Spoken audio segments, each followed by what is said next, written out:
साक्षात् परब्रह्म तस्मै श्री गुरुवे नमः। तस्मै श्री गुरुवे नमः। सभी भक्तजनों को जय माता जी, जय श्री राम, हर हर महादेव।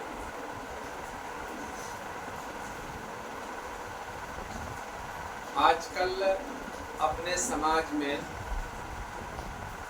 छोटी मोटी गलतियां लोग जानबूझ के करते रहते हैं। हमें उन गलतियों को सुधारने का प्रयास करना है। अपने मन के अंदर में यह विचार करना है कि मेरे से कौन सी भूल हो रही है, किस भूल का परिणाम हमें भुगतना पड़ेगा।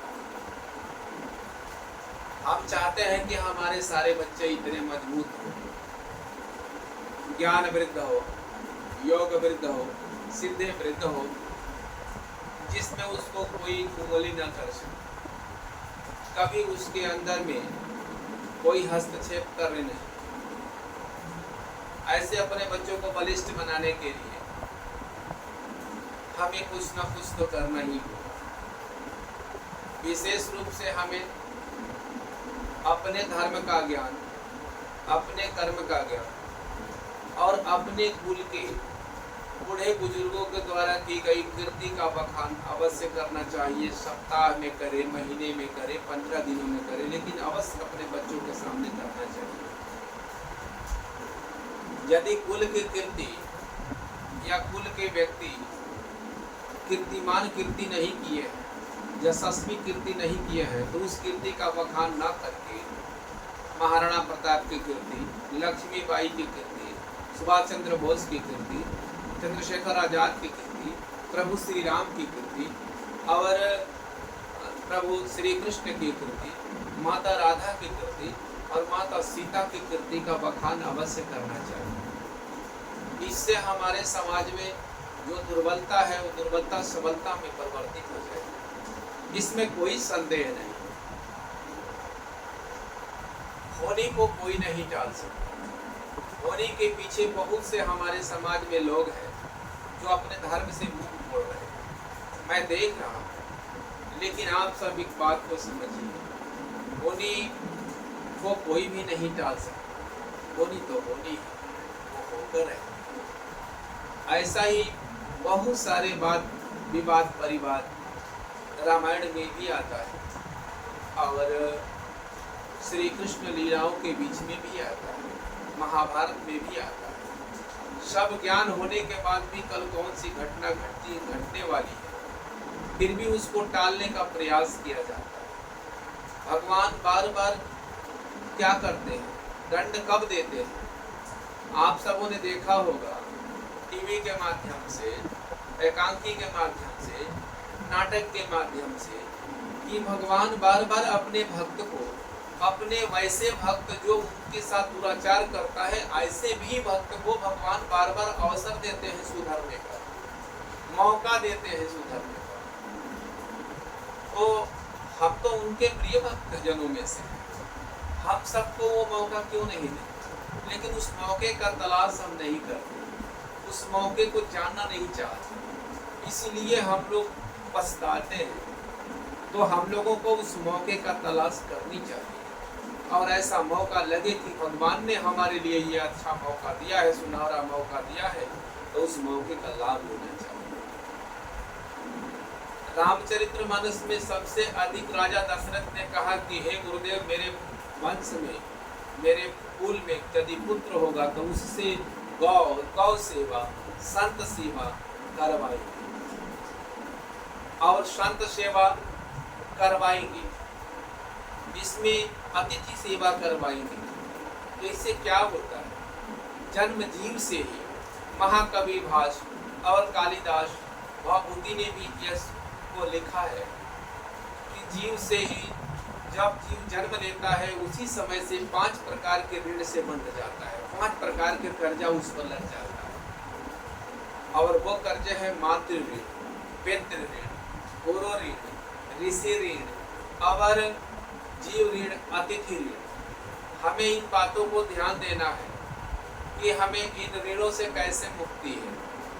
हमें माता पिता की सेवा करके, और ऐसी सेवा जो निष्काम भाव से हो, निष्काम, उनसे कोई सकामता का जो है प्रयोग ना करें, ये हमारी करेंगे ही।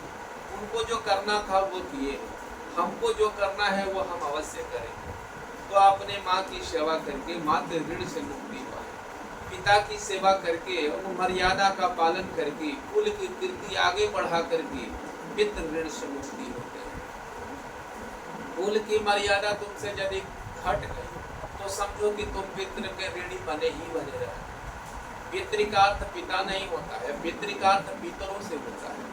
ऐसा कर्म करो कि पितर लोग स्वर्ग लोक में जाकर के, यमलोक में जाकर, धर्मलोक में जाकर या किसी भी जोनी में वो गए वहाँ उनको सुख मिले, हमारे कर्मों से उन्हें सुख सुविधा प्राप्त हो। इसे पितृ ऋण से मुक्ति का ये उपाय है। अब ऋषि ऋण है, जो संत महात्मा का सेवा करके, निष्काम भाव से संत महात्मा की सेवा करके, अपने धर्म स्थलों पर जा करके, देवी देवताओं की सेवा करके, मंदिरों में जाकर के मंदिरों की सेवा करके, मंदिर पर जाकर के कुछ मेहनत करके मंदिरों की सेवा करके, झाड़ू लगा करके, ऐसे लगा करके, पानी से धो करके, भगवान शिव को जल चढ़ा करके, इस तरह से अनेक प्रकार की सेवा है। तो उन सब सेवाओं को करके हमें ऋषि ऋण से, देव ऋण से मुक्ति मिलती है। अब है अतिथि ऋण, जिनके आने का कोई तिथि निश्चित निर्धारित नहीं हो, वो भी प्राणी जो है तुम्हारे घर पर आ गए, उन्हें भगवान समझ करके, उन्हें ईश्वर का अनूठा देन समझ करके अतिथि के साथ सुंदर व्यवहार करो, सुंदर आचरण करो, और आचरण के साथ में ही उसको ये पारखी के भाव भी रखो कि वो किस प्रकार का व्यक्ति है और कैसा व्यक्ति है। उसके व्यक्तित्व को देखते हुए उसके साथ बिल्कुल ही नम्रता के साथ उसके साथ पेश आओ, उसकी अतिथि की सेवा करो। सेवा करने को उनको भोजन पानी आदि की व्यवस्था करके, उनकी सेवा करके, यह जो है अतिथि ऋण से मुक्ति पाती है। जीव ऋण, जितने धरती पर जीव है, पेड़ है, पौधा है, पहाड़ है, पठार है, नदी है, तालाब है, कुआं है, इनके साथ साथ जितने हैं, चींटी है, कीड़ा है, मकोड़े हैं, जितने हैं, सारे जीवों के प्रति भी, उद्भिज प्राणियों के अलावा हर जीव के प्रति मनुष्य का कर्तव्य बनता है। इसलिए सभी जीवों पर दया करके उनके लिए भोजन पानी की व्यवस्था भी करनी चाहिए। और यह एक प्रकार का सुदृढ़ यज्ञ भी है। प्रेम से बोलो आनंद कंद भगवान की जय। मैं आशा करता हूँ कि हमारे सभी भक्तगण इन ऋण से मुक्ति के लिए प्रयास करेंगे और अच्छे कर्म करके अपने पितरों को प्रसन्न करेंगे।